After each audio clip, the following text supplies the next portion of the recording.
who was the Cumaean Sibyl?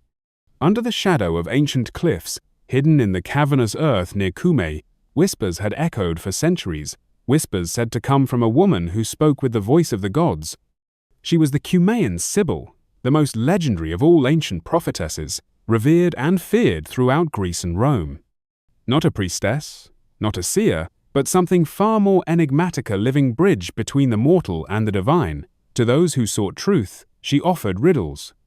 To emperors and kings, she gave warnings disguised as poetry. Her cave, dark and silent, attracted the curious and the desperate. In an age when oracles shaped fate and dictated war, the Sibyl stood at its center, a lone voice, echoing the will of eternity. But who was she really? A myth? A mystic? Or something the ancient world could barely comprehend? Legends say she lived for 1,000 years. Others claim she faded away, becoming nothing more than a voice carried on the wind. Her story is interwoven with threads of myth and wonder. One tale tells of the Roman Emperor Augustus himself, who consulted the Sibyl before assuming power. She revealed a vision of a virgin giving birth to a divine child, which later Christians would interpret as a prophecy of Christ. Her words, often veiled in metaphor, were collected in the Sibylline books, texts so sacred they were hidden from the public, consulted only in times of crisis.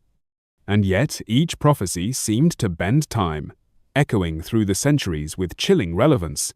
Was she truly gifted with divine insider? Did she understand the patterns of power and destiny better than anyone else?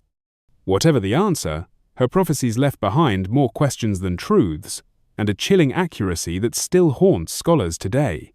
Her voice did not die transformed.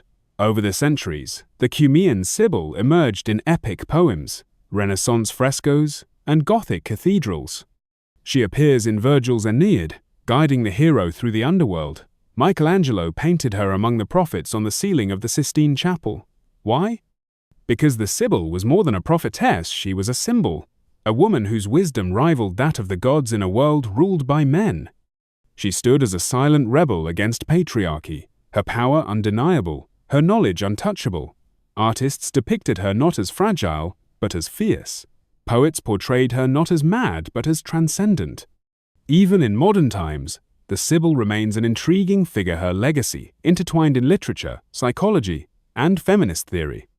Her prophecies may be gone, but the idea of this ancient, mysterious, powerful woman continues to shape our stories and challenge our understanding of history itself. But was she real? Could a single woman wield such power over the centuries? Archaeologists have found her cave-long tunnels carved into volcanic rock near Naples. Inscriptions, artifacts, and ritual whispers suggest an ancient practice of prophecy, where vapors from the earth induced trance states. Science offers a theory gases like ethylene could explain the Sibyl's visions, but even that doesn't explain the strange relevance of her words. Were her prophecies merely clever allegories? Or do they connect to something deeper, a shared human subconscious, a collective dream of what might come? The line between myth and memory blurs when history clings to enigmas. No definitive proof can capture the truth of the Sibyl, and perhaps that is the point.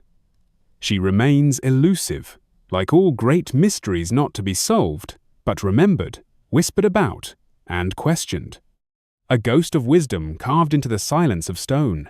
Even now, in our age of technology and skepticism, the Sibyl speaks to something eternal within us, that deep longing for answers, for signs, for meaning in the chaos. Her story is not just about prophesied, is about the human need to believe in something greater. Whether as myth or muse, the Sibyl of Cumae is a testament to the timeless hunger for truth, destiny, imagination.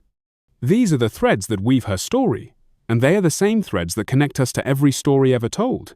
In her voice, we hear our own questions echo. What awaits us? Who controls the future? And how much of it is already written? The Sibyl never gave clear answers, only riddles. And maybe that's why we still listen. Because in the end, it's not the prophecy that matters, it's the quest, the journey, and the wonder. And speaking of wonders, what if the Sibyl wasn't the only one with so much power? Subscribe to our channel to receive new episodes. Don't miss out.